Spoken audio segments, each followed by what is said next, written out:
May 8th school board meeting to order, and we have a quorum. Lacey is sick, and so is Tim, so Lacey's sick, so we're gonna give them. I pledge allegiance to the flag of the United States of America, and to the republic for which it stands, one nation, under God, indivisible, with liberty and justice for all. Okay, lots of visitors tonight. Nice to see all you out there tonight. First thing we need to do is I move to approve the agenda. Second that. all right, all in favor? All right, everybody. All right, and then the motion for the consent agenda. I move to approve the consent agenda. Second. Right down there. I know, I was trying to, you know. Okay, Tim, all in favor? All right, motion carried. All right, next we have our special presentation, and we have a student representative today. Hi, Sorry, everyone, I'm digital tonight. So, this weekend, we have our spring bulldog market on Saturday, May 11th, starting at 9, it ends at 2. And you can get more information about that on the website at high school. We have conferences starting on May 15th. Come be part of the return of the bulldog pageant by supporting the student dodgeball tournament fundraiser, and you can even sponsor a student. Tickets to play or to buy back are only $1, and you can help your favorite grade level team while donating to a good cause, the Children's Miracle Network. Hot dogs are first come, first served between 5 and 6, and dodgeball starts at 6:10 p.m. AP testing started yesterday and will continue through the rest of this week and next week. Girls flag football will be in the state championship on May 11th. We are hosting a paint night to help support the student trip to Italy in 2025. Prom at Emerald Valley is on the 18th, and Vintage Hollywood is the theme, so that's coming up. We have our NHS induction ceremony on May 23rd at 6 p.m. and the outdoor club is having a field trip to Smith Rock on the weekend of May 25th. And we have senior awards and scholarship night May 30th at 6 p.m. and lots of great student activities and field trips listed in the principal report. thank you. Can I ask you a question? Yeah. About Mr. Bulldog, so are we doing the pageant, or are we doing events? To do, or Jen? Not quite sure. So, this year, we're just doing a reintroduction of the Bulldog pageant, formerly Mr. Bulldog. Tiffany Thacker has taken that on, as lead. She was, working on getting some videos that we can shoot out to the kids. I'm really excited to see some vintage Mr. Bulldog videos. So no, this time around, it's just, we're combining it with conferences, doing the dodgeball game as a way to reintroduce it, get some excitement about it, and just raise what money we can during the Bulldog game. So it's $1 to buy in. $1 a ticket, so you can get in once, or if you think you might get out a lot, you could buy $50 worth of tickets and just never leave the floor. So the idea is whichever grade level after 2 games has the most students still standing on the floor, then they get to play the undefeated staff. Interesting. Yeah, I didn't throw that out there, Malachi. We are undefeated. So we're coming at 7:30 to watch that game. If you don't come at 6 to participate. What was the date on that What's again? the date on The 15th. We're gonna do hot dogs, first come, first served, starting at 5, and do open doors, just to meet and greet. And then you can start buying tickets at 6. So if you would like to support a particular grade, yeah, buy some tickets. So we get to pick a student, like who I think has the best honor, or? You can, absolutely. Or you can just support that whole team and be like, okay, if you get out, I'm buying in. Sure. I like it. Thank you. Yeah, you're welcome. Right, and then we have a presentation. Sorry, Henry Anderson. And it's actually gonna be Zach Anderson. That's very. Okay, all right. But both are social studies teachers. Okay, And that was some basic information for our National History Day trip, background. Projected up here for everybody. Yes. Thank you. Thank you. Yeah. So, yeah, our National History Day program is part of a national group that's been going since 1974, to encourage students, as they put on their website, to study history, learn about the past, and make connections to their own lives and times. This program is celebrating its 50th year and has over 500,000 students nationwide, and some international students as well participating. Kendra and myself have been considering this program for a while. My mentor teacher at an old school had been doing it and pestered me to do it for a while. And this year, the Oregon Historical Society sponsored a program for rural educators to try to grow the program statewide. So we both participated in that, met with Zoom, over Zoom links with other educators and the OHS staff to kind of learn how to do the program. And we introduced it in all of our classes for 6th, 7th, and 8th grade at the middle school. And so the students had an opportunity to create projects based on their own original historical research, either creating a kind of a standard exhibit board or a documentary, a website, create basically a skit, or do an old traditional research paper. And out of our students, the kind of the first go around, we had about 30, 35 that we were like, these are really great, we'd love to take these to state. So we did, we took them to state competition in Salem on April 13th. And one of our groups, our 6th graders, got 2nd place in the group exhibit board out of over 300 students that were there in Salem that day.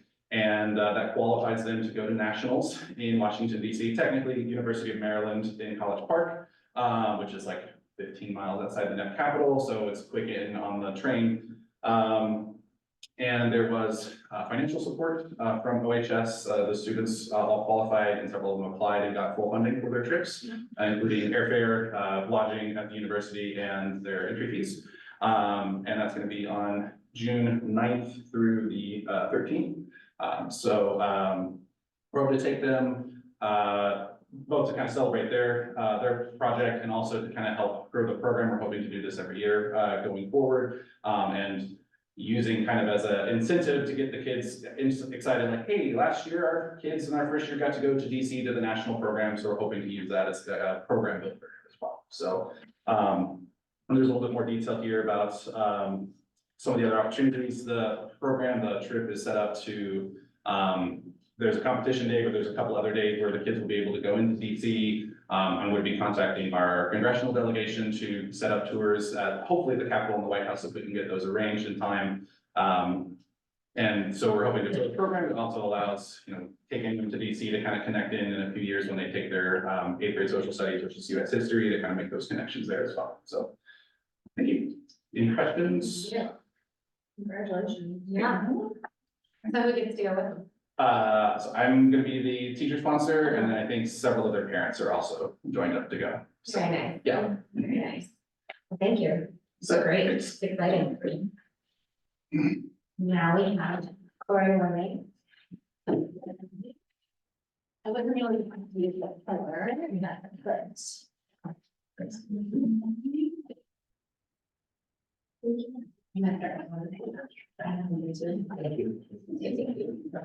What you're thinking. And a few.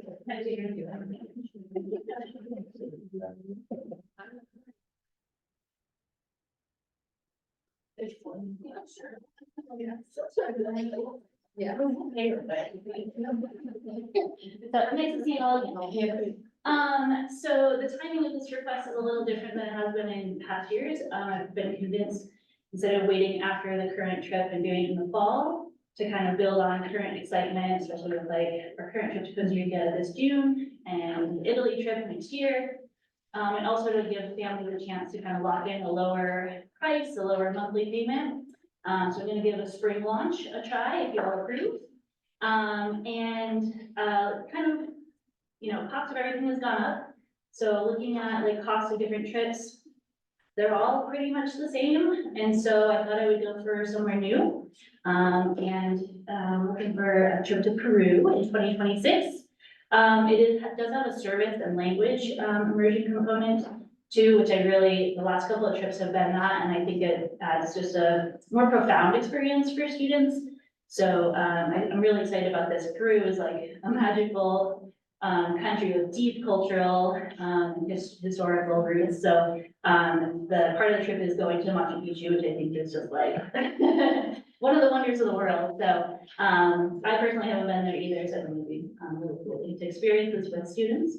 And then I think the service part of it, spending a few days with the community and getting to interact with them on a more personal level, is really a really special piece of it. So, yeah, so, and, these trips tend to be, they are pricey. I think they're worthwhile. They cover everything. But they're still spendy for a lot of families.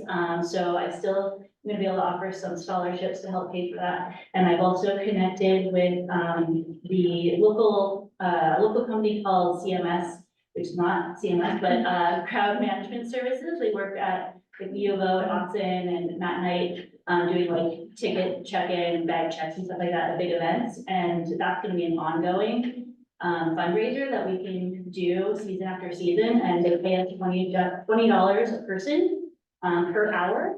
So each event is like 4 to 6 hours, so that'll be a really nice like fundraising opportunity that's open to any students who want to go on the trip that want to make some money to help pay for it. So I'm excited about finally solid fundraising connections. Yeah, that was great. Yeah.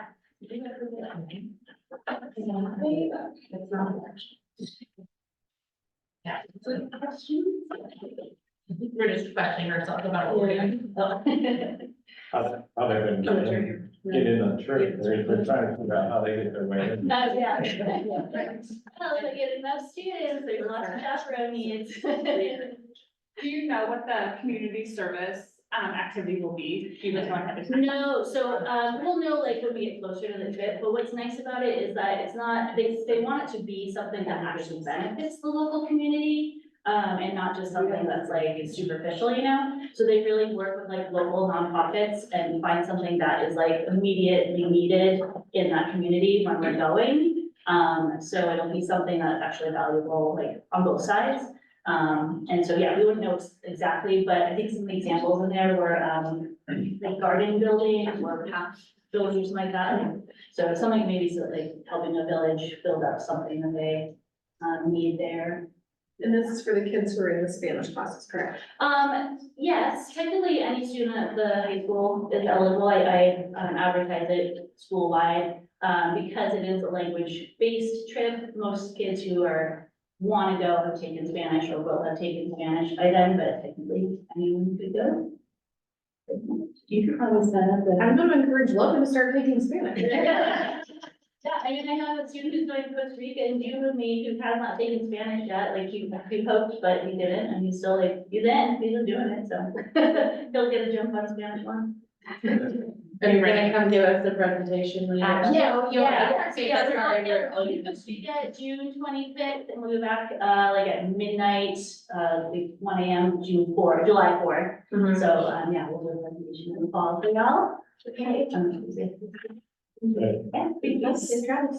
So I'm gonna move to amend the agenda to move action, new business, item 4 and 5 up in the agenda so we can approve them now so that you guys can go. So just need a second. I second that. All in favor of approving items 4 and 4? Okay. Yep. And then all in favor of approving item 5? I don't know which one we're sitting for. Yeah, 4. Okay, all right, good. You guys are officially. Yeah, you're officially approved. So if you would like to not stay, you don't. I mean, it's really fun to watch us like up here and like do all our things, but, and when we don't know what we're doing, it's more fun. So, like that. All right, next is the CMS science curriculum presentation. So we're gonna project it, and we are science team presenting.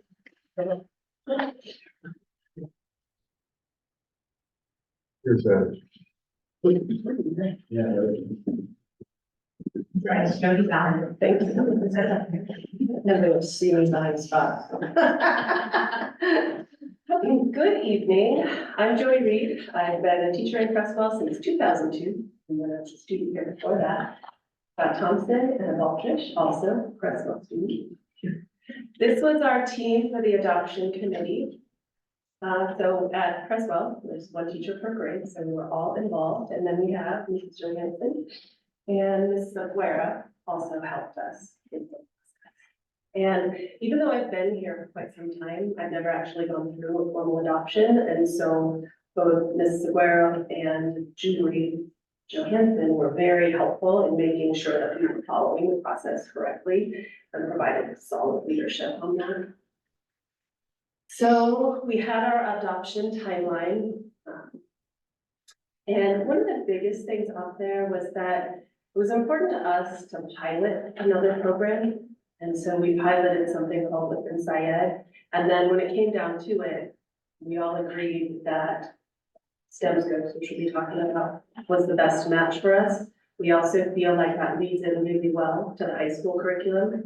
Scott and I, through the rural science teachers, had a meeting over there with all of the high school teachers, and they showed us some of the lessons that they do, and they're really solid science program over there, and we feel like STEM skills will prepare the students for that. Build on that. There are a bunch of approved science programs. We went to the ESD, got to dig through them all. We also talked to Dustin Dawson, who's the science specialist at ESD, wanted his opinion. And then that's when we felt like floated to the top STEM scopes and Open Syed Carolina specifically, and that's an open source curriculum, and Carolina just put all the lessons together. So we wanted to check that one out. And then you are well aware of the Creswell School District vision and mission, preparing students for success. And this is how STEM scopes fell as far as the analysis by the state, so it's very solid. And then in order to make sure that we were looking at the things that we valued, we had 9 priorities, and then we'll go through just quickly each one of those priorities.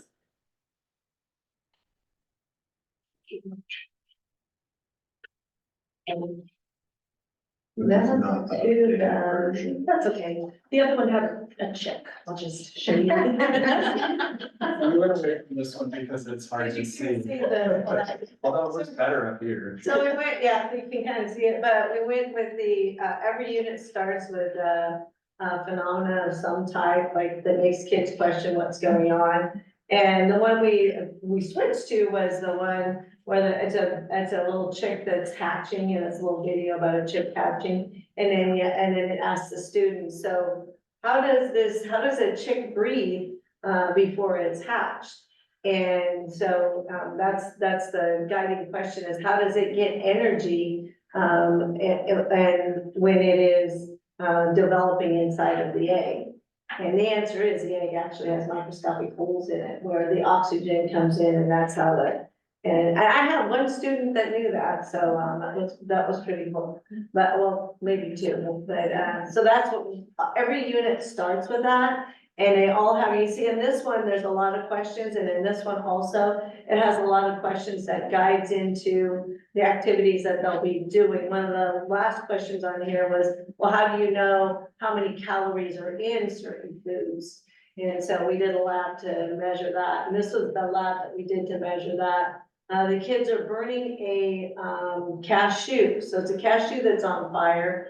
And there's a can of water, we put 100 milliliters of water in there, we measure the temperature, we burn the cashew until it becomes, charcoal and doesn't burn anymore. And then you measure the temperature of the water again, and then you find the difference, and then you divide by 1,000 as well. So there's a lot of math involved for the kids as well. And to find out how many calories are in a cashew. So, the kids really enjoyed this activity, and they did a great job. I was worried about the math with them because it was some tough math, but they did an excellent job.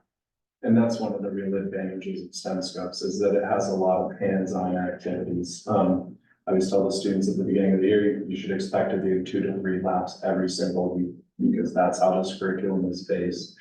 So there's that example up there that Anna put up. but then there are also a lot of simulations that are used, and the curriculum uses, they're called PHET simulations that are put out by the University of Colorado. They have things like lasers that you can turn on and shine these lasers at different things. There are simulations where you're looking at the solar system and you can change the mass of different objects in the solar system. You can change distances between these objects in the solar system, and then watch how how it would affect the real world, plus all the other additional hands-on activities. Sometimes my kids complain, too many labs. It also integrates other subjects. Each of the units will have something like this down at the bottom where it talks about, here's how you can incorporate math, language arts, here's some intervention strategies if you have students that are struggling. And then a research option as well, where you can take that, excuse me, take that and go with that as well. And then there's always a lot of group discussions. So this is an example of one of the lessons, and this is the teacher version right here that we're putting up here. And you can see that, they're saying, do these couple of things and then start the class discussion on number 3 is where that is. And they also provide you sample answers. And a lot of the times it's like accept all answers, or this is just a sample answer.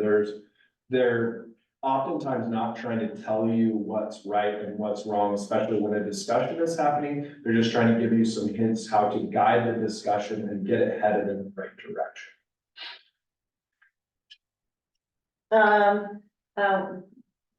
The program also has a lot of great vocabulary activities, and this is a word wall that I have in my room.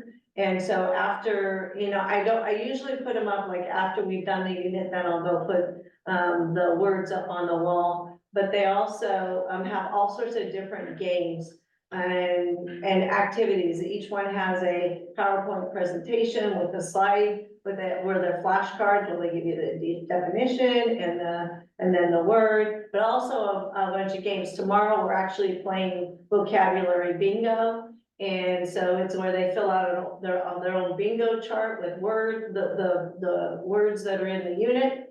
And then I'll read the definition, and they have to know what the definition of the word is in order to play bingo. And then if they get it, then they have to tell me, so what are the words? So, so we'll be playing that tomorrow. There's a lot of different activities that go with our vocabulary. And this other part over here is a SIR.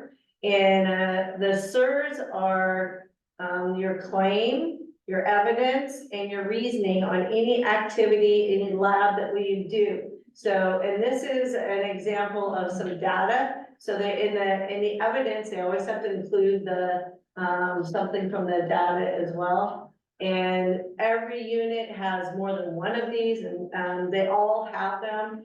And it gives the kids where they have to write in complete sentences. And so it's we really enjoy doing this. The kids don't like the SIRs as well as we do. Probably if you remember them, you don't. But they actually really get to the point of what the kids know too. And this also, let me go back quickly. This also ties in with the high school because they do CERs at the high school as well. And this is basically just what the CER format is. It's basically taking a quality scientific answer and breaking it down into 3 sections for you. So it's kind of chunking it out instead of like, here, take a drink from the fire hose. It's like, here's this one section and this is what you do for your introduction. Here's how you would put your evidence in there. And here's how you would do your reasoning at the end, which I've actually learned quite a bit from this. It's helped me be a better writer myself using this format. And I've based my goals every year on these CERs because I know they're doing them at the high school. And so I know it's something that's going to carry on throughout their school careers here in Creswell. And there are multiple forms of assessments. Each section will have open-ended questions where you're given a question and you just respond with a written response. There are multiple choice sections, and then each section also has a CER as well that they're given the data, and then they have to cite that data in their answer.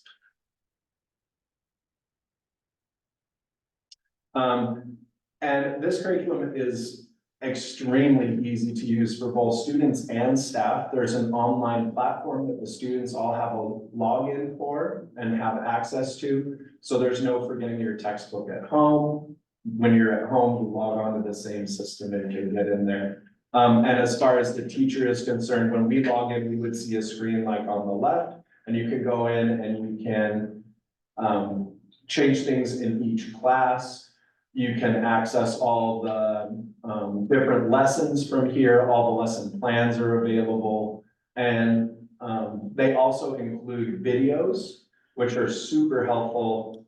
Just a short 2 to 3 minute video at the beginning of each section. It's like, hey, here's what you're gonna do. Here's how you set it up. Because they offer you obviously a written version of what you're supposed to do to set it up. But sometimes it's really nice to just see that video and get that secondary help. And they're mostly for labs, so anytime we do a lab, the video tells you how to set it up and, you know, and safety issues and all that stuff too, so they're really helpful.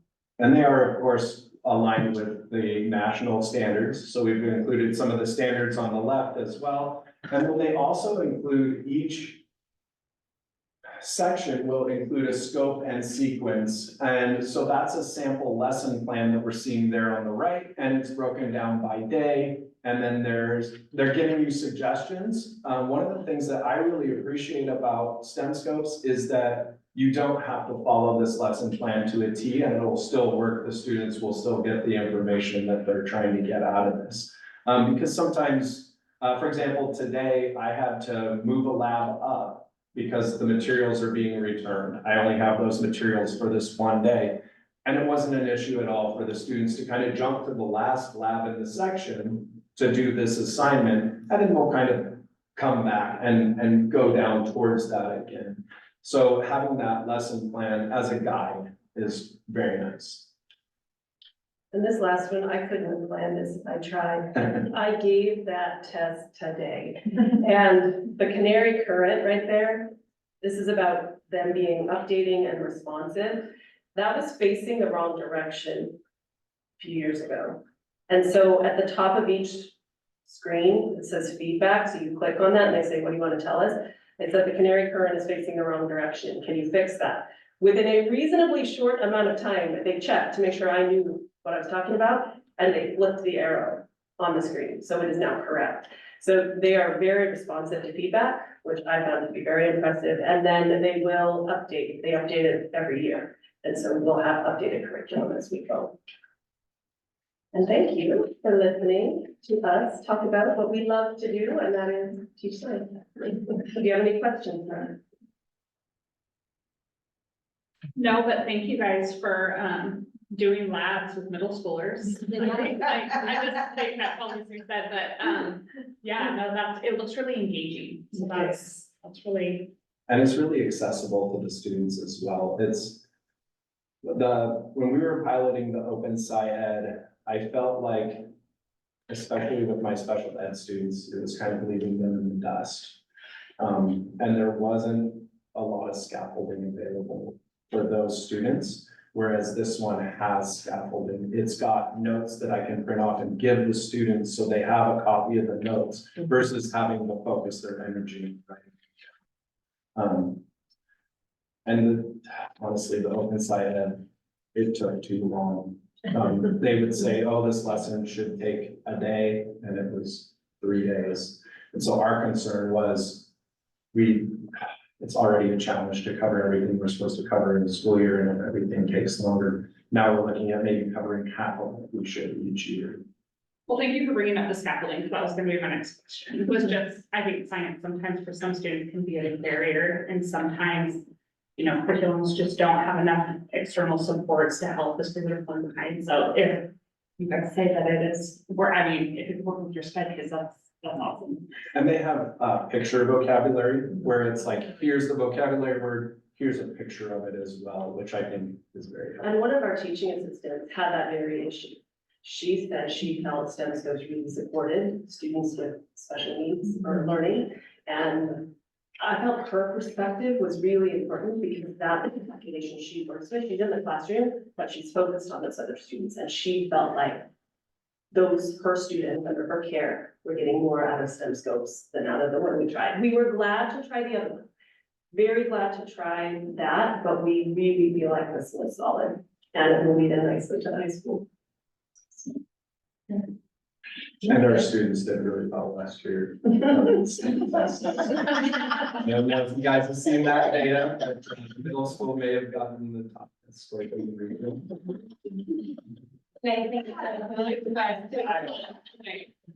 Thank you. Thank you very much. I should have taken that out, but that was wrong. That was like very close. So I know.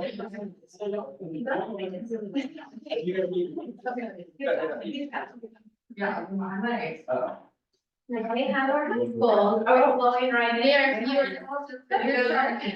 Okay, great. So we have Kelly Trent Valley and Eric Olson, who are 2/3 of our science team at the high school, and Patrick Doyle is another science teacher who's just not able to be with us tonight. Yeah. All right. Yeah, so, hi. Yeah, so this is our rundown of, the science adoption. Like Ms. Collins just said, this was our group. We used Dustin Dawson a lot. He was a great help, so that was really fantastic. Yeah, and, here's our school district vision. Why patterns? So, for patterns, the essential question is how do we find and use patterns in nature to predict the future and make data-informed decisions in the present and understanding the past. So, my view on science is it's all about patterns and understanding those patterns. So we can look at nature and phenomena-based exciting moments for the kids to really identify with and move forward and understand the science behind them. Which works really well with patterns.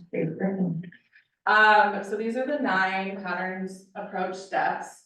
And really just a few that I want to highlight is the first one. So it always starts out with having the kids make a guess or a wild guess based on their knowledge that they already have, which really helps the teachers understand where the kids are coming from in the first place and bringing it to like a shared experience together as a class. So we can kind of talk about like, oh, okay, like what have you experienced with a potato chip that goes up in the airplane? Okay, you haven't been in an airplane, but let's talk about what could be happening there. Let's see, a few other of the highlights is we always do graphing. So there's always that graphing component of predicting the pattern and understanding what is happening based on the evidence that we build. And then the very last one, asking the next question. So patterns always has them like analyze it and communicate the information, but then they take it to the next step. So what else do they want to know after that is done? So yes, they've learned this material and they have kind of a final product, but like, what is the kid then interested in and how can they, apply it to another area themselves after that? Yeah. Oh, just that also in real science, there's always new questions. Every investigation ends with new questions. And that's why we just keep going, we're never done. And so every lab in patterns as well, it ends with that, what would we do if we did this again? Or what new questions come up? And that's how science builds on previous research. No, I agree. Okay, and then we looked at 8 things for priorities while we were looking at curriculums and what curriculum we would hold for that. And yeah, these are those 8, and we're gonna talk about them a little more in depth. So the first, and amongst the most important is student-centered learning.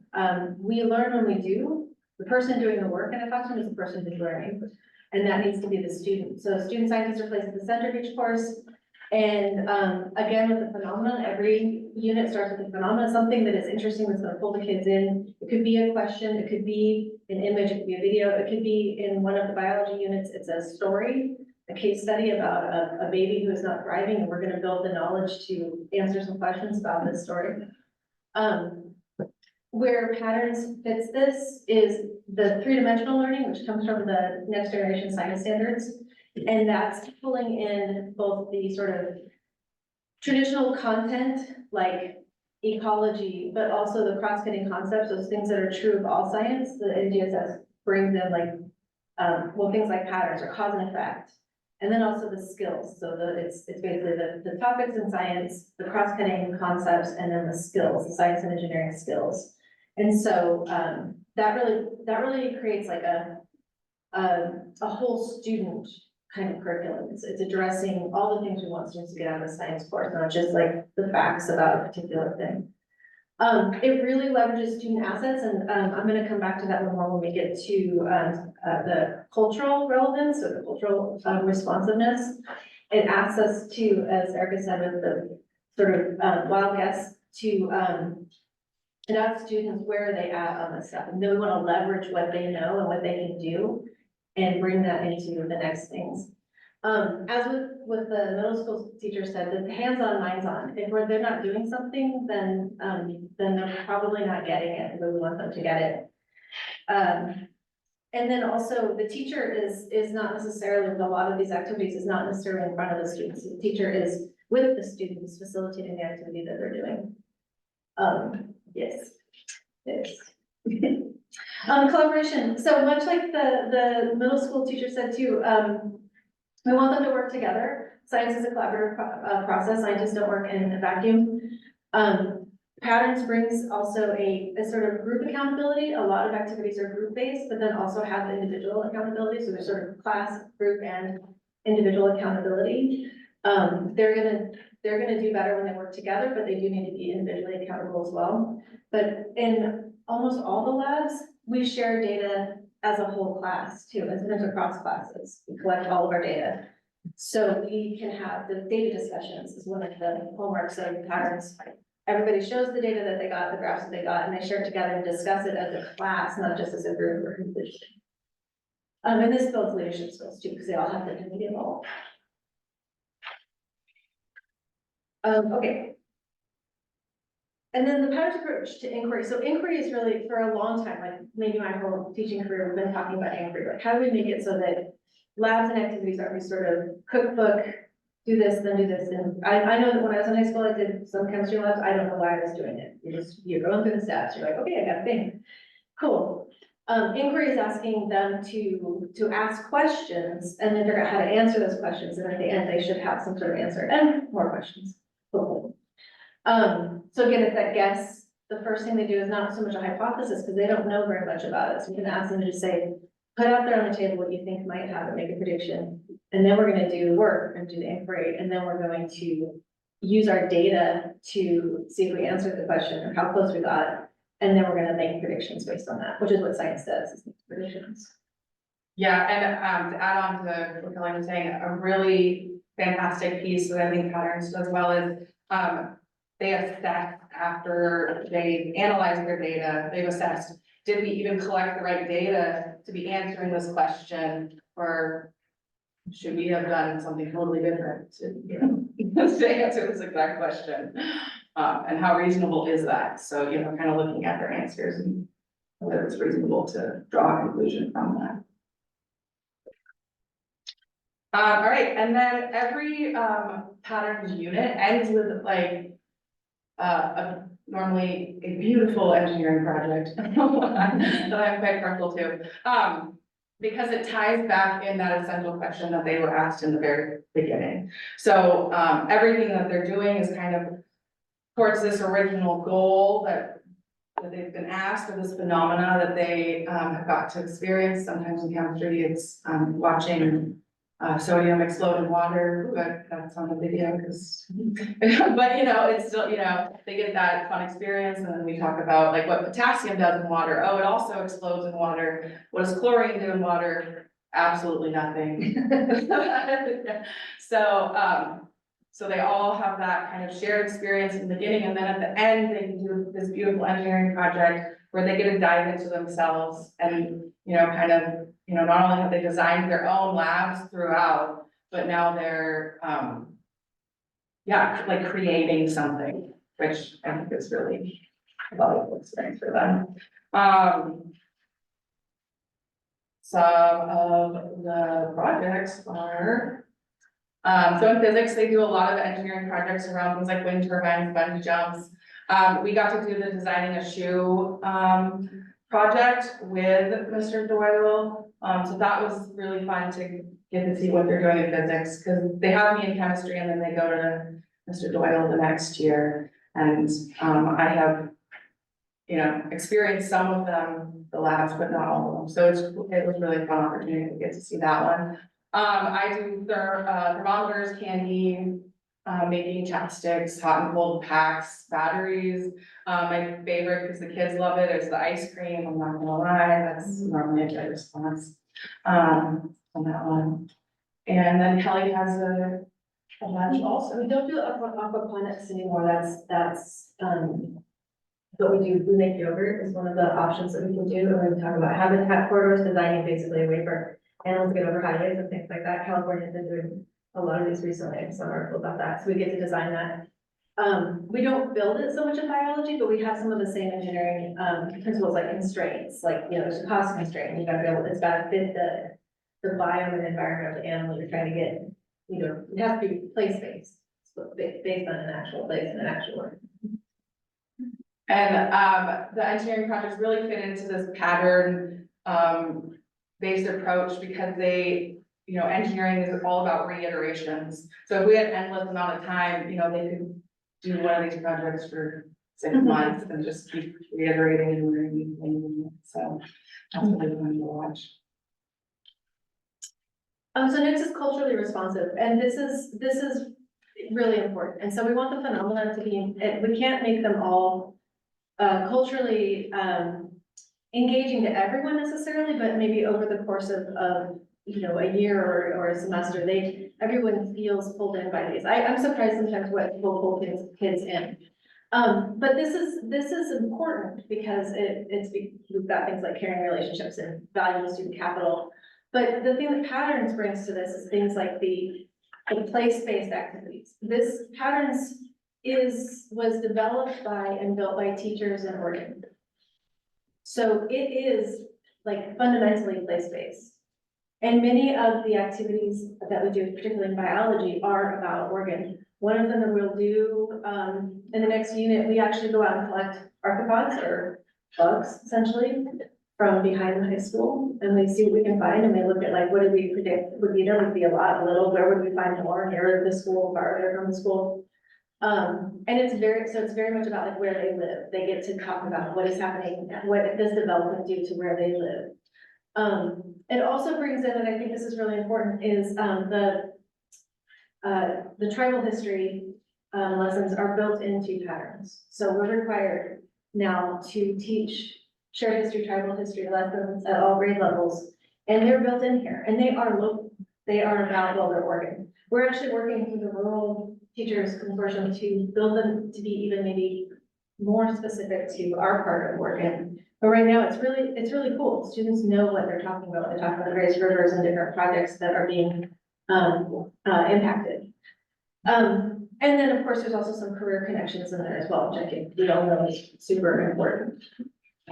Yeah, and so not only does it give us a chance, just like the middle school was talking about how responsive the STEM scopes is. So, you know, Patterns is super responsive, not only because it's local, but because of what Kelly was saying about that rural advisory committee. So Patrick and I are both on that Patterns rural science teacher advisory committee already. So that is a great opportunity for us, and it's a small team to speak up and make changes as we go through it. Yeah. The other thing that after listening to the middle school, speak about STEM scopes, is, that Patterns really does. They have designed the science curriculum to support math. So it's another, just like STEM scopes, they use a lot of math in it, but they actually like support it in building up their math skills. So it's not as much of an expectation that they've already at a certain point, but just an expectation that they're going to use, basic skills, and then the next unit can use a little bit more skills and increase their math skills as they go through science also. So differentiation, and so this is obviously very important, and we heard about it in middle school too, and I actually today been forward to, for SIOP, which is a sheltered instruction for English language learners. And this is part of what this is, Patterns has basically built in those best practices around how do we make this science accessible to everyone? How do we have multiple entry points so that the science is available to students, even if the language is difficult or the reading level is not where we would hope it is, that they are getting the supports, the scaffolds they need to access the science content. And then also practice the language objectives we would like them to also reach. Virtually every assignment I have ever done, a lab, a handout, a hands-on activity, includes sentence stems. So essentially, a starter for students who maybe are gonna struggle with putting a sentence together, but they've got the ideas, they understand the concepts, but then they get stuck on the writing the sentence. And we want them to write sentences, but we can give them a little boost with a sentence stem or sentence starter. And it's on, right, we've got it in yours too, it's on everything where we ask them to write is gonna give them an optional place to start that sentence. I know, I'm not a strong writer, sometimes I could use a little boost with like, when I know what I need to say, how do I say it? And so those are some of the things that are just sort of built in. It also includes a lot of extensions. Every unit has extensions for those students that maybe are sort of exceeding what we need them to do and are, so that, or better just, get the science. Like we've got things that we can either give them alternatively or additionally to help them sort of stretch their science needs as well. And so again, like this developing confidence, when kids can do this and get those wins, then they don't feel like they're bad at science. It's a heartbreaker when students come into classes and and say, well, I'm bad at science. Like, well, how can you be bad at science? Like, you can ask questions, like you can, investigate, like, of course you can, you're great at science. We just have to, keep trying. And then I'll go quick here because we just sort of talked about this, but it's also really language rich. There's reading and annotating. There's again, all the language supports that I just mentioned, and I have some copies of paper, if you want to see that. There's a lot of discussion. There's a lot of, I was at a meeting this afternoon about student talk in the Patterns classroom. Basically, how do we get kids to talk to each other about science so they can really understand well and understand each other and have that opportunity to talk. And so that's really a language skill that all kids need, but in particular, our English language learners, they need to be using that social language to support their academic language. And so that we can get them there. And that's really, doing that groups really facilitates that. Okay, and then lastly, three-dimensional assessment. As I said before, those three dimensions are sort of the content standards we're accustomed to, the facts of science, then also the skills of science and engineering, and then those big overarching concepts like cause and effect or change over time and things like that we want them to sort of take away and that are cut across all of the sciences. And we want them to see those patterns of concepts across science. And so while it doesn't have a platform, Patterns does not have a platform. It has a really lovely website these days with all of these all of what that we need as teachers to do this. But there isn't like a testing platform or something of that nature. It's all better on paper. A few of the assessments in biology are not a test so much as it is a sort of summative, culminating project or lab where they're going to show you what they know about the whole thing at the end. I know with one of them, the baby, that is a writing assignment, it's a really big multi-paragraph CER, is what they're gonna tell me about it, yeah, that's bring in all the good stuff. Yeah, which, reminds me that, yes, patterns include CER and basically every single activity, they have to have a CER. And it actually scaffolds it with the sentence frames like we were mentioning, and then increases as they go through. So at the basic level of patterns, they, will start out by doing just the CER, plain evidence reasoning. And then by the time they get to me, they have to do plain evidence reasoning and then an extension of like, what more are you thinking about now? So they kind of take it to the next level after that, so. Yeah, so I think it builds really nicely off of the school's CEO work. And we've seen that, like, yeah, we can see that the kids know what to do. Yeah. I get it. Oh, yeah, for sure. It's almost powered down. And then, we just want to show off our data for state testing. Yeah, so we're doing great. We're really proud of ourselves. And so, and the students, obviously this is the students that are doing amazing. Lee, and yeah, so we're at 33%, in the red, where, Oh, in the red, whereas the state is at 43, 46, sorry. I can read that, I swear. So, I think it's showing, and then 35 versus 25 for our beautiful grading level of proficiency. And then, since we are talking about all of these, I will pass out examples to you guys as I talk about state data. So yeah, so I think, being better than the state average definitely speaks for itself. So this is a unit opener for, the unit that we talk about the periodic table and how it's organized. I think I brought 4.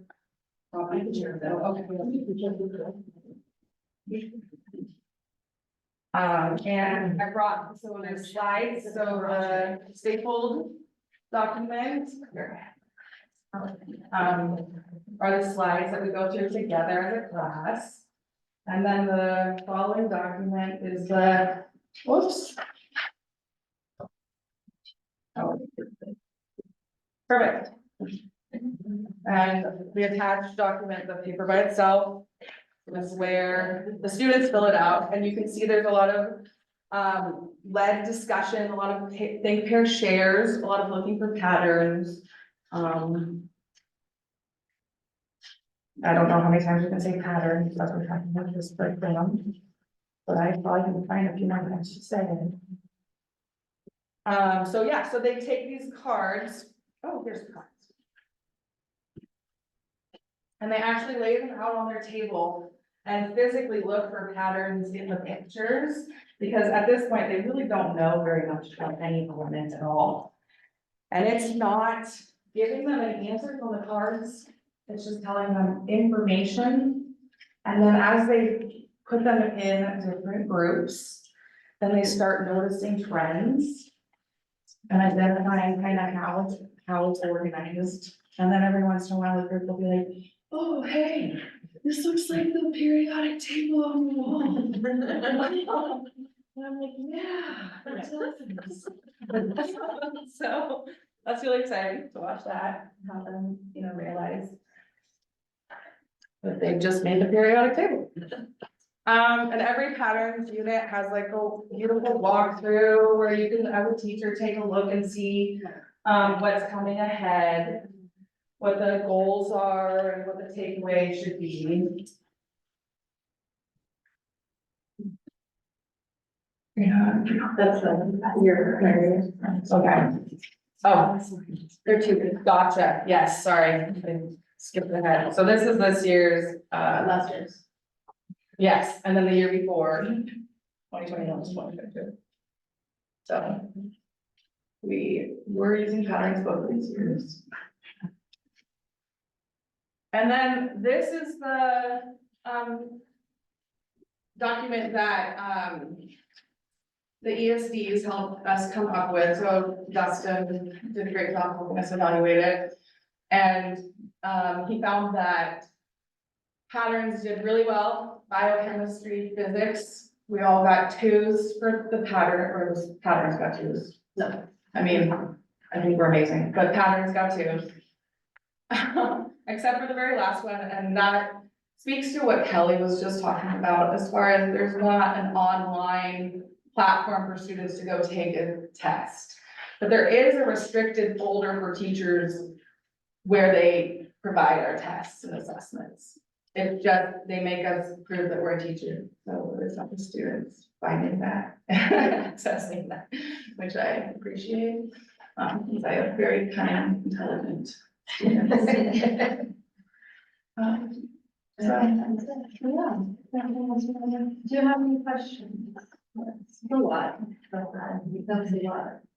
I'm sorry. Yeah. No, it's so good. I was just thinking you guys put a lot of, all of you put a lot of time and energy into this outside of what you do every day already. So I really appreciate your presentations today.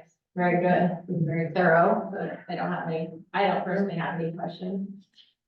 It's really thorough. Yeah. Well, we really like this. It's not very flashy. It doesn't have like, there are a lot of things embedded in it that we could show you if we were looking at the website, the videos, the slides, everything has, Sarah showed you slideshows and, the formats that students can use it visually, or we print it out a lot of times, because I find students really wanting to work with pencils. But I think we all three really feel passionately about the patterns curriculum. It works. It seems to be working. I do want to say I appreciate the localized component. Like, I think science sometimes for kids, like, if they can connect it to like their immediate environment, they will have like a stronger connection to the understanding. And I think that sometimes that can be missed. So Yeah. that's, to me, that's like a really cool way for them to be able to, in their immediate environment, connect to their education. And so that's really cool. Yeah, I agree. And I think that, one of the biology lessons that we'll get into in the next unit, it's about climate change, but it starts talking about fires, which is something we're all really familiar with. And basically about how, tribes have managed lands before. And so and then how there's, collaboration between governments and tribes now, and it's all about local Oregon tribes, and it feels very real for kids.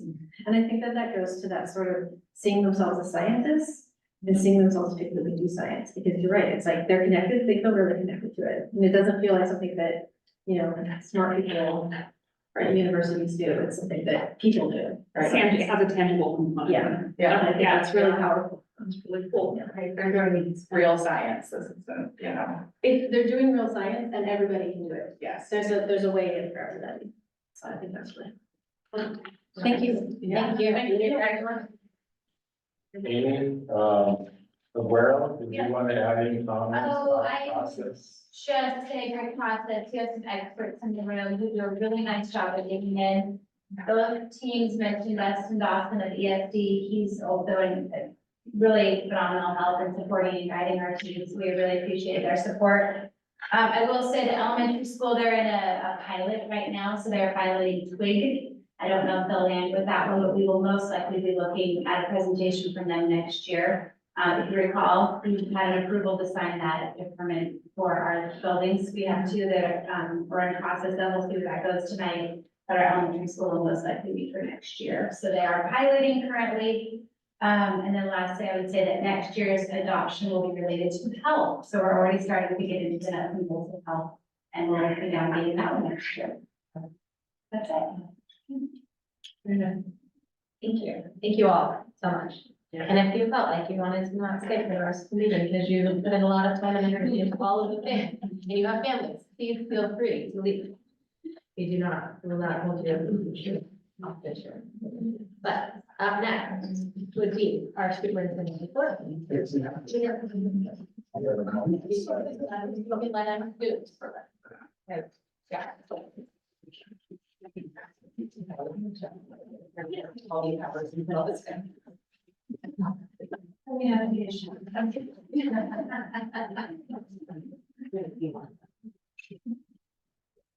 Would it be helpful to have these back for? Or did you want them back? Oh, if you are not going to use them, You should take- I would like to use Thank you. Yeah. Sarah might be going. I'm She going might- to- yeah. Wait. I'm taking that on your bottle bag. Yes. Starting Duolingo tonight. In your spare time. Okay, so, you see my report, on the agenda, but, and I'll go over my highlights, but on my activities or any of the bond updates, I highlighted in green what is in progress for you. And in black are the items that we've already completed, the projects that have been completed. And, we have more projects to go for sure, but this is where we're at to date. Question, have you heard that question? Yeah. So it's CMS. Is there a fence going around the field? Yes. Is there gonna be stands? Like, how are they gonna see? Where's the fence going? I haven't been over there, I've just heard Okay. about it. So we have the fence going around the track pretty much. And then where the, school enters the facility, the track, we have a jog out going. And then there's a slab that's going there, and then the bleachers will be set in there. Understood, okay, that's what I wasn't sure about, thank you. Yeah, sort of like the high school, just smaller plot. Okay, thank you. Mhm. Good question. I have my list. Yeah.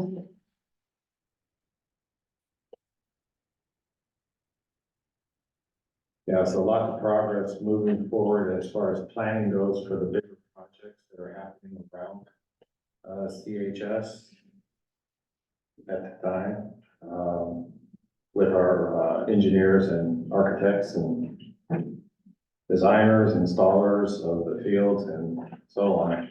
I have on my highlights, the baseball and softball fields, so we completed the turf designs for both fields. And I have some renderings for you, tonight, they're hot off the press, just got them. And the, turf is Hand it back. Yeah, I heard all that already. Give her. I already got measurements. The turfs are at the turf mill being milled currently, right now by the developer. And so we'll be seeing those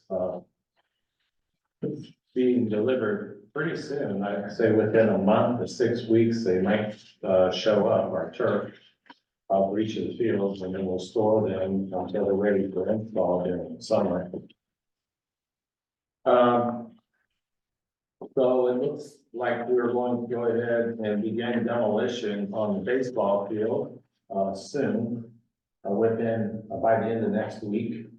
And which is really to an advantage for us, because when we demo the softball field, we'll be taking dirt from the softball field that comes out, because it's good dirt that's on the top of the field there. And using it for field dirt for the baseball field, which needs a lot of it. So, and it's a big, large area, the baseball field is as compared to the softball field, so we'll need quite a bit of filter in there. Yeah,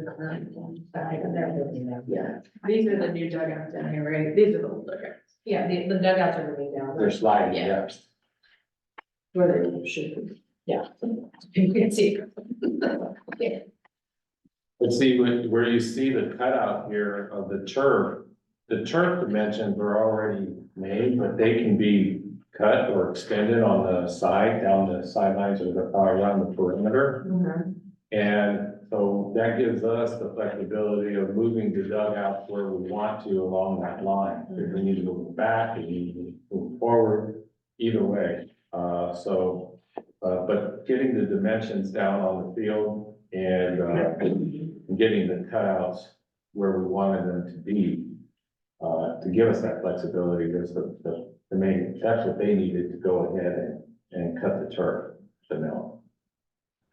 Yeah, that's intense. And I heard a rumor, and I think it's good for everyone to know, is that there's certain pieces of these fields that are built to be removed and replaced every other year. Like the batter's boxes, or maybe not every other year, but on a more regular basis than other areas. So, yeah, they're stitched in, with, I think it's like a fiberglass kind of stitching that they use when they put the field together over there, same type of stuff. And so when that wears out, they just replace them out. Right. Yeah. In some fields, you can have a design where it's like put down with, what's this stuff called, that you lift up? Velcro, that's Velcro. what Dayton was telling us, that's what they do. So, yeah, they have fields where you can do that. We happen to have the #1 field installer on the West Coast that works with us with CSD. And, not CSD, the school district, but with CSD Council that is our partner in this endeavor.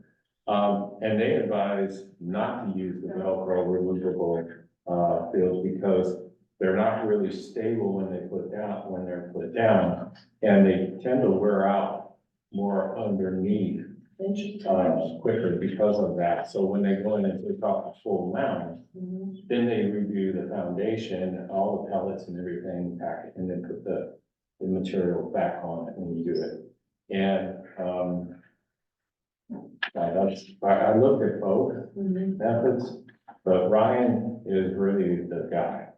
He really is the expert on all this. He's been invaluable to us. And was a baseball coach, so And he was a cares baseball coach. about Big time. fields.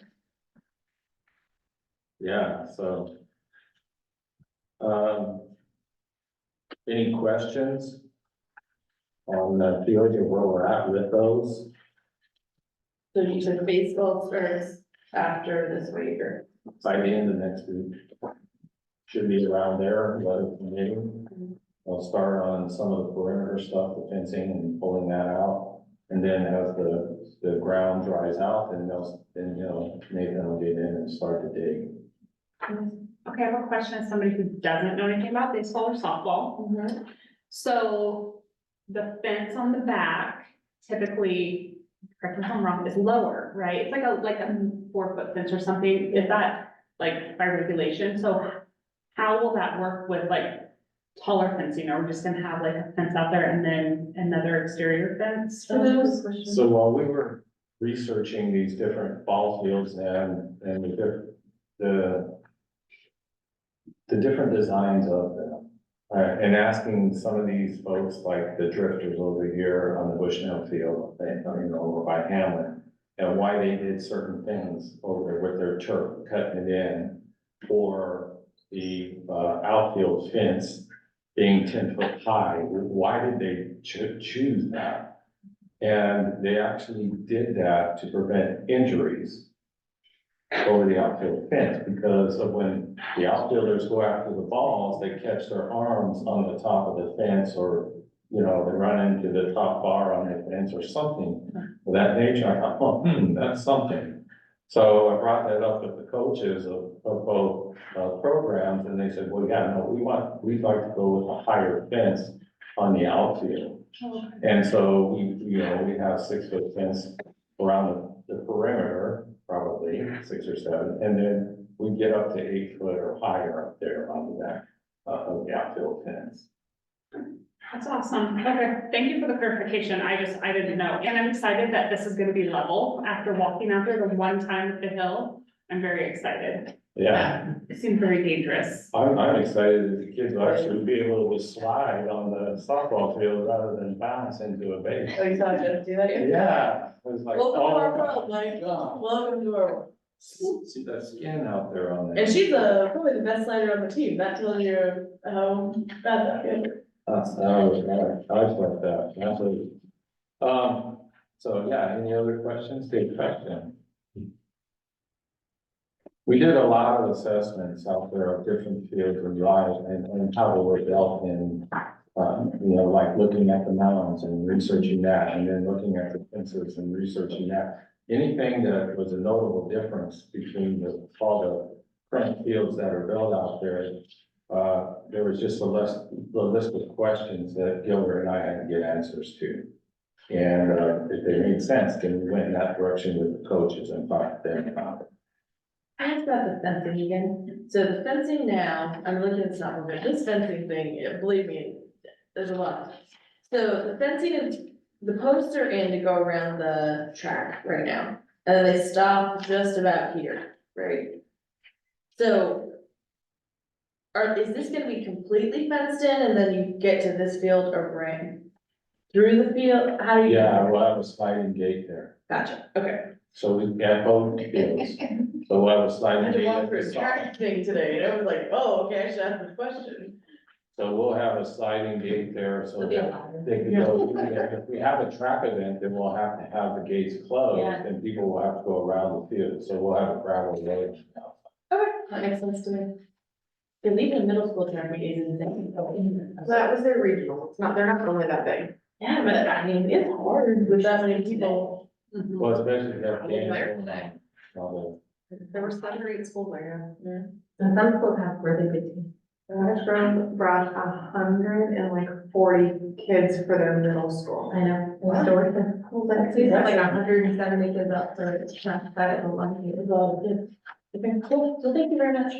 Any other questions? Yeah. I got a quick one for you. I've done, the last 2 or 3 weeks, a couple of track meets where I just run the clock on 100 and hurdles and that kind of stuff. And I noticed the javelin, those guys are throwing from, let's see, they're coming in from the west, but the javelins are landing on the football field. Is that pretty common? I think they all have rubber tips, but is that pretty common now? We threw javelin in the old days, we had something with a sharp point on it, which They're all I'm surprised they let us do that, but does that not, I mean, it's okay, it doesn't tear up the field. I was just really surprised when I saw that. No, we actually have new javelins for the field. For turf. Okay, Yeah, they're all turf javelin. And then the concern there is when you have javelins and discus throwers going at the same time, you have to schedule them differently because you got javelins going out and discus going out. If you don't coordinate the meet to where those are happening at different times, then you have too many people going in and out of the field from both areas to retrieve discus and javelin. So it's all about how you coordinate what's going on in practice and what's going on in the meets around those two. Yeah, I always thought it was weird that like kids throw really sharp objects through the air. When I was a kid too, I'm like, that seems unsafe. I thought it was amazing, so I guess they're on different sides of that. Great question, because I didn't even think about Yeah, that. but that is a great question. I went to state one year and the kid they were throwing javelins. The next thing I know, kid from the neighboring town had one right through his thigh. And I think they threw it through it. It was also a U of O. And I think somebody threw one through a hedge or something, and the kid just happened to walk alongside it and got him in his thigh. They pulled it out and I'm sure he was okay, but. Oh, yeah. It's just You're scared to say it really woke us up. Yeah. That's, I'm still surprised they gave us something with a sharp point, but that's all.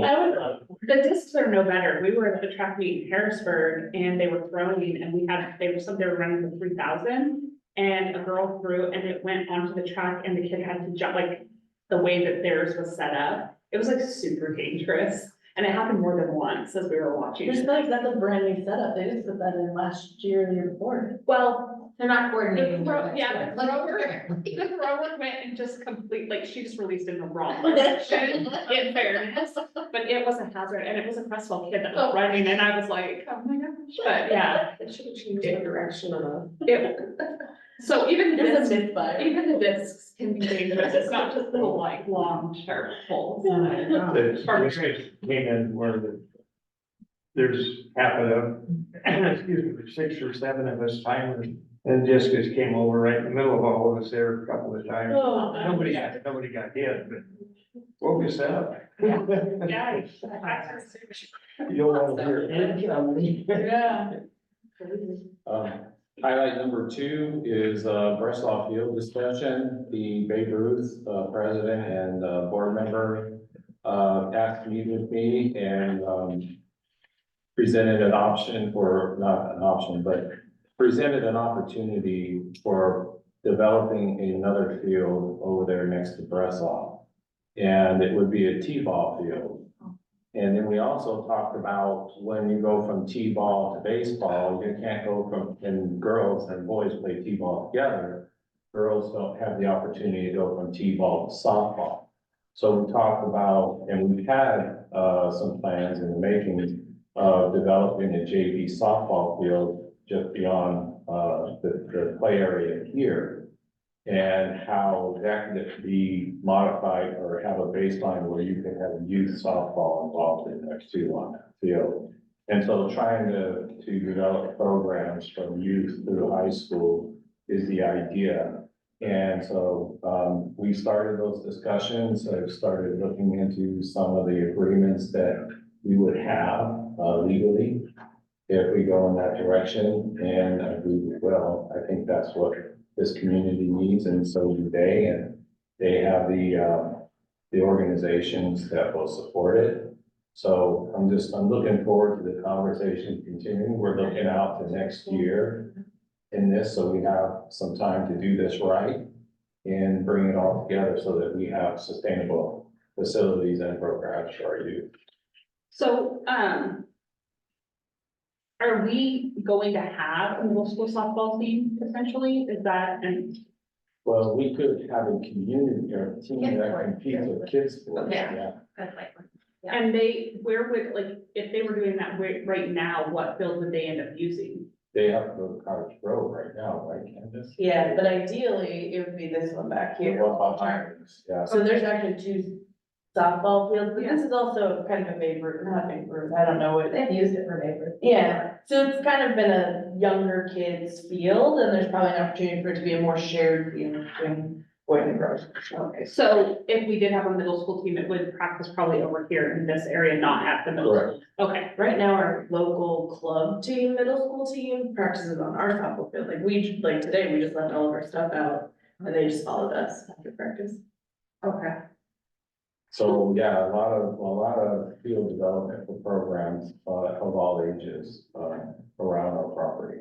Yeah, I think softball is like, and I don't know much about it, but it seems like one of the sports that doesn't, and maybe even like our little guys, I guess that would be Babe Ruth. It just seems like it historically hasn't been a lot of space in place for them, so that's really cool. Yeah. I'm excited to hear that, because I think that's how we get strong high school teams, Yeah. is if we start And earlier. how cute is T-ball? Huh? T-ball's just cute to watch. I mean, they are pretty great, they're like little bobbleheads, like hot water football. And I love it, I would watch that, I would show up for that. So those are my highlights for the month, for last month. Moving on, we don't have any public comment, I don't think, do we? Now we're on to unfinished business.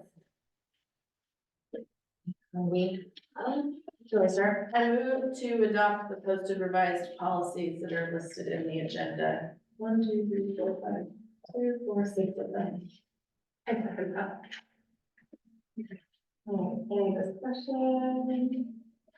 I did make a list of small notes if you guys wanted any rundowns of anything. Please share. Okay, so I'm just gonna go in order. So, the first one, ACR, which is technically ACAR. Really the only change in this policy is there's an adjustment on step 3. So this is our, I'm gonna open them as I go, so I call them the right thing. This is the discrimination complaint policy, and the only change to this policy is that, it's adjusting step 3, which would be the step that comes to us, from a 10-day response time to a 30-day response time, to allow us to actually have a board meeting. So that will allow you to have board meetings, but that's the only change in that particular policy. If we move to the next one, which is EFA. So this is a required policy. We do have one now that's not nearly as robust, but this outlines our offerings for our wellness within the district. And we spent quite a long time talking about it and researching what we actually can and do offer and to appropriately outline them in the policy. But this is a requirement of Title IX, so. But there aren't anything in there that you wouldn't expect. It kind of outlines our food program, some of our, that's probably the biggest one, and then employee wellness, student wellness. The next one, the UFCF, this is our hazing harassment policy. And they essentially changed the word from a complaint policy to a reporting policy. So everywhere you saw the word complaint, they changed it to reporting, you know, they want to take some of the stigma out of it. And then they've actually removed the requirement to use a specific form. So that report can come in a variety of different ways. It's not required to use a specific form anymore. The policy contents themselves change though. Then the next one is JGE, and this outlines our expulsion policy. There's minimal changes in here, it's just more aligned with the state requirements of, if there were to go through an expulsion and what the process is for appeal to the board. And it does outline in here, which we had talked about recently, about if there was a board conducted hearing, what that means from a executive session perspective. The next one is LBE, which is our public charter schools. Actually, the next two are LBE. This is an updated policy where it outlines if there were to be a local charter school, what is the relationship that we would have with that school and what are the things kids would participate here versus being part of a charter school. We don't currently have a charter school, so this isn't something that takes, really affects us now, but if there was to be a charter school, it helps outline what that relationship would be for our policy. And we currently do have this policy, so this is just an update based on what has happened in the state in the last year and to better align districts. And then the last is actually a new policy, LBE, which is LBEA, which also goes with public charter, and it kind of puts some parameters around what percentage, so if you have more than 3% of your students residing in the district attending a virtual public school, what does that mean and what are those approval processes? That is everything. Did I explain it? Did I appropriate? See, I was prepared today. No, all right. Yeah, and you were really good. On the charter school, attendance or, the 3%. So at the 3% threshold, we could decline transfers out. And, we have never hit the 3% threshold of our district. So that wouldn't come into play in any given year. That would reach that 3%, but that's what that's about. All right, all in favor? Okay. All right, next item is, I move to approve the revised 2024-2025 school calendar. Second. all right, Mike, do you wanna? Yeah, so in the development of the previous calendar that we brought to you, there was a miscalculation on the days counted in there of the contract of the school year. Where it should be should have been 190 days for our teachers by contract, and it was 189. Just an oversight in looking at the different complications that went into developing this calendar because of the leap year and coming out of last year, which was a real odd year where the holidays fell and such. And so it just, there was just a miscalculation in there and we needed to add 1 day at the end of the school year. Process this with the CEA and they understood and agreed as well, so that we could meet contract. So all those vacations that started on the 13th. Gonna have to add a high absence and emergency. All in favor? All right, sure. We're sailing now. Okay, so this one, before we get started, we have, one budget committee opening left. Because we appointed somebody last meeting, so we have 2 applicants and their information is listed in the board book. And so after a lot of discussion, what we need is a nomination of an applicant or both applicants or whatever takes place, and then we'll vote for which applicant, and whichever carries the vote, we will then appoint. Did I get that? Yeah, it took all 3 of us to figure that out. So, anyway, so if you guys have an opportunity to look through the 2 applications that we have, and if anybody has a nomination. I'd like to nominate Daniel. Okay, so nomination for Daniel Halverson.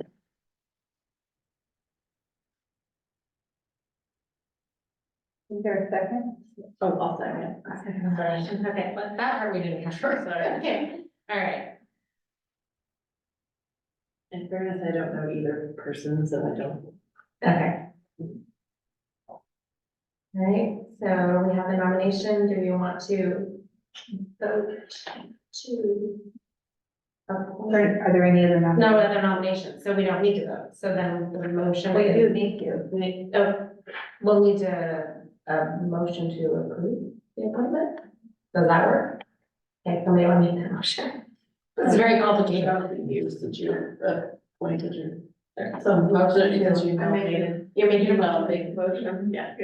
To approve Daniel Halverson's nomination. Okay, there you go, second on that. Okay, this is so confusing. All right, all in favor of appointing Daniel Halverson to the budget committee? Thank you. I'm so glad they all left before we did that. I'm just kidding. Because I was like, I knew it was gonna be a hot mess. So, but we did that very well. All right, so Danielle will be added to the budget committee. And then the next item is the discussion item, and just so, this was kind of confusing in our last meeting, discussing whether we were gonna do a Zoom meeting or doing an in-person meeting. And then after we left, Marilyn reached out to our appointed members of the committee, and a number of them had a problem with meeting in person.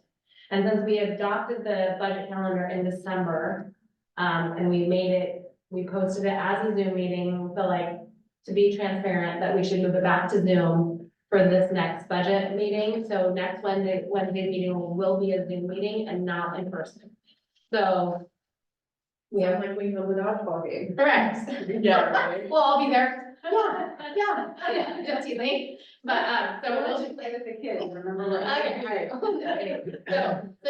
so next December, we just need to remember when we're making the budget calendar, if we want to do it in person, that we need to talk about it then. So that we can let our appointed members know, so that they don't have conflicts, and that's kind of what we came up with this time.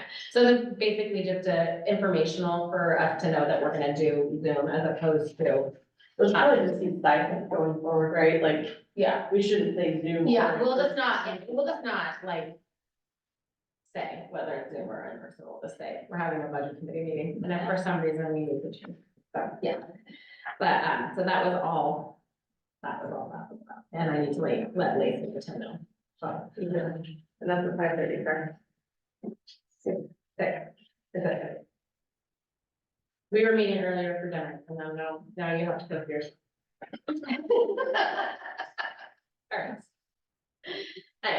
All right, on to new business.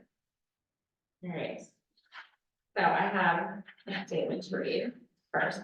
The board has completed its annual performance evaluation of Superintendent Johnson. At our last board meeting, the board provided a statement that included a review of the evaluation process for Superintendent Johnson.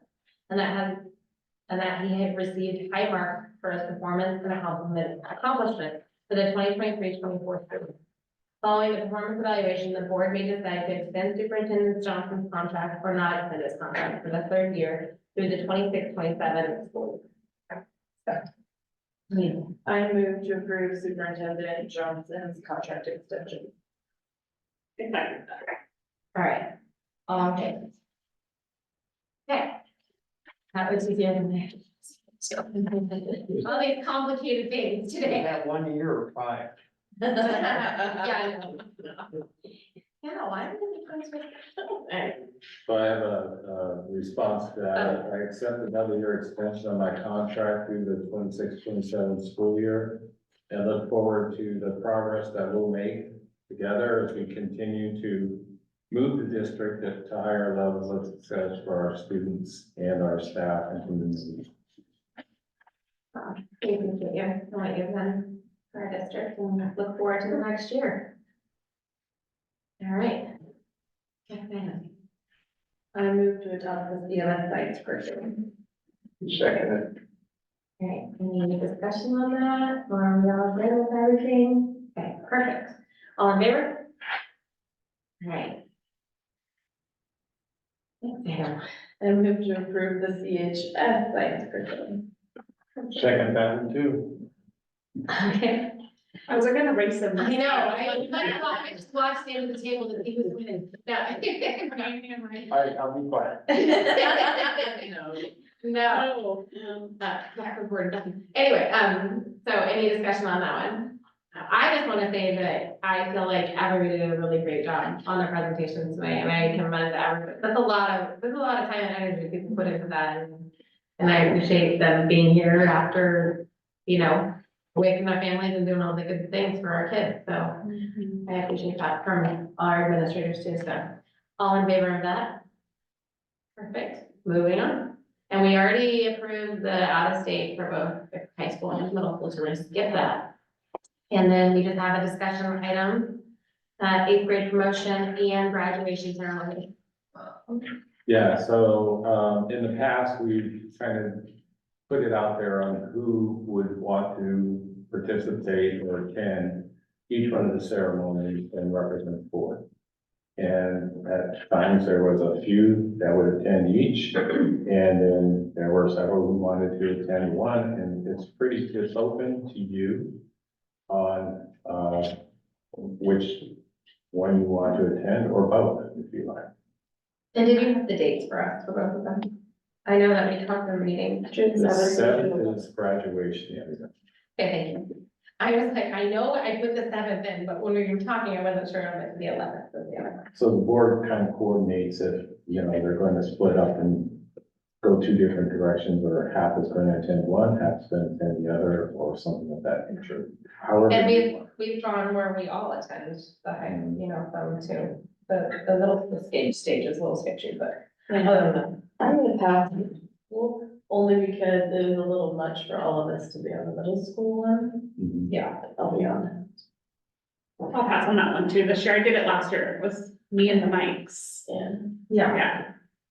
I mean, I'm already gonna be at both of them. Yeah, you should do it. I have one going, I will have both boys participating in those. Yeah. You should do it. Yeah. I don't know that I have enough waterproof mascara yet. I'm undecided on what I want my involvement to be. Yeah, that's okay. You don't have to type it. No, I will do both because so many people are talking about it. Well, that's good, the board chair. Okay, I'll do both. Look at me. I'll do both. And then, And then we'll check in with Lacey and Tim to see what they're gonna do. What is the board role or involvement in these promotions? Like, what are we doing? What is? Jim, were you at high school last year? No, it's me. Oh, It's me. we hand out their diplomas. or whatever the principals. Or whatever the they're people arranging. want to rearrange things to. Yeah, you may be shaking hands, you may be in the handshake line, you may be handing diplomas, or, however they feel they're setting up the ceremony for us to honor them. Me and the board and all. You sit on the stage. You don't have to, like, if you wanna sit with your family, sit. Yeah, especially once your kids are promoting, you can If you wanna- say, don't feel pressure. I mean, I did go to 8th grade last You're year. just an official dignitary. Yeah. All right, so you think on that, and then we'll touch base with the other couple people. Okay, so, all right, so trustee report, anything to report, Mike? Mike and I had our yearly meeting the other day, which went really well. Went to the Lane ESD meeting last night. Mike and I went to, well, to back up, I'm on the airport commission. And we had a presentation to make at the city council work session. And Mike came with me and, I talked about what was going on at the airport, and he talked about where we're at with the construction and so on with the bond. And the city council, where those guys were, and ladies were all smiles and had lots of questions for him, and I'm really glad he went along, and it was a good meeting. I arranged for the secretary at Lane ESD's daughter to go for a flight with one of our pilots out at the airport. And she's got a chance for a full ride scholarship at a flight school in Portland. And she had a really good time. And if anybody knows anybody that wants to go for a flight, the experimental aircraft guys will take you all around. Those guys. But I have a parachute. I couldn't believe, Pat, you let this young lady fly the plane for quite a while. He said, I never get to look at the scenery, so he was looking out the window and just letting her go. Fine. I didn't even like my children driving the car. It's exciting, we need people to be pilots, but I'm just not that person, I'm proud, I'm glad there are people that do that. Also, we had a play here at the high school that we went to. It was a musical, which I was really, really surprised at what those kids did. That young lady that had the lead, she had to memorize a ton of lines. She did great. And it was fantastic. I was really surprised. They did a great job. I did a couple, I mentioned earlier, I went to a couple track meets and got to run the clock or time a few of the runners, which was, it was fun. That track is really, really nice. I was just amazed at what I saw. That is a great track for those kids to run on. It looks like something that was built for speed, but also built to last. And it was great. And then the last thing I did, I met with Tony Skirdo, who's the superintendent of Lane ESD, and talked to him about what they're doing for the special needs kids when they are in a situation where they get out of the school up there, what they're doing for them for jobs, how they're helping them. And we've still got a lot of talking to do with. Reason I asked, I've got a lot of customers who are begging for people to come to work. And there's gotta be a match here somewhere if they're not covering all those kids, so we'll find out, and maybe we can help a little bit, maybe not, but I thought it was worth the effort to try, so. Yeah. We'll see how it all goes. That's about it. You've been busy. So that's a hard one. I've been to some track meets, quite a few of them away and home. It's been fun to watch the kids this year. And we went to one in La Pine. That was like really cool. So it's like wild. I know the baseball team said it was snowing when they were there. Mike and I did our one-on-one, and this is not necessarily school board related, but it was fun to see. As I was at a conference and I bumped into Jenny and the high school team, and it was super fun to see them engaged. Like Wen had the 3D glasses on, and like they were just, it was a really great conference on current technical education in the state of Oregon. So it was just fun to see them up there, and I know Mandy presented and stuff, so. Yeah. That's it. Yeah. Been a lot of track meets. I'm the shot put queen. What else have I done? Baseball game, high school track meet, a couple of middle school track meets, lots of 8th grade promotion planning meetings. Last weekend, the weekend before, the 8th graders did their gala thing at the community centers. It was a fundraiser for their promotion party, but also money that will transfer over for their, just to continue graduation. And I think that we profited almost $5,000 from it, so that was amazing. That outside of all the other fundraising that we've been doing. But I won lunch with the principal, and by one, I mean, I had to stand there and finally take it from Lincoln's little sister because she wanted him to go to detention. So I had my one-on-one with Mike last week, and then I had lunch with Ms. Johansson on Friday. And I feel like I've had some other things, but I can't remember. I've taken, oh my God, I took 54 blue bags of cans back last weekend. That's a lot. It's a lot. There's one in my. I mean, the limit might be 15 a day, but I just added a few extra. Yes. So I was trying to write these down where we were going. So we had our leadership meeting last week. I also went to the play and Hope and Leanna were amazing. When Leanna did Off With Their Heads, the Queen of Hearts, one, I almost started laughing out loud because I've heard that voice a million times. And her and Hope arguing, I've heard that argument a million times. And so it was like imitating art, imitating life all at one time. Quite entertaining. Obviously lots of softball games, softball practice. We had senior night last night, which was extremely happy and sad all at the same time. That's a lot of seniors, so to leave all at one time, 9 is a lot. And we had a couple girls hit home runs last night that haven't hit a home run all season, which was super exciting. I almost cried at one of them, and I'm not an emotional person. I was like, oh my gosh. So that was exciting. Lots of flag football games. You might have heard the girls team on flag football, in our pod is what it's called, is the #1 team. We beat Thurston 2 games, Sheldon 2 games, and South Eugene 2 games to be the #1 team, which is a pretty big deal to beat schools that size. I was making new armbands today because we are going to state this weekend. And Nike is putting on a really cool state kind of tournament on Nike campus for the winners of each pod. So we're going to that this weekend. And I think that's it. If I did anything else, I think. I didn't do hardly anything compared to you guys. I had a one-on-one with Mike and I did leadership. There's a couple of little, Marilyn stopped by to have me find something, so, you know, she had to go my house. But I haven't done anything else. So, that's it. And I'm gonna remember to ask this because Candace reminds me often, does anybody have any board requests for future agenda items? Like anything that you want to see on the, and if you don't have to bring it up today, but be thinking about anything else you'd like us to like talk about if there's items that you wanna discuss, at a future date. And then just a quick reminder that we are having budget committee on the 15th. Via Zoom. And for any reason we can't get everything taken care of, we'll have another one on the 22nd via Zoom.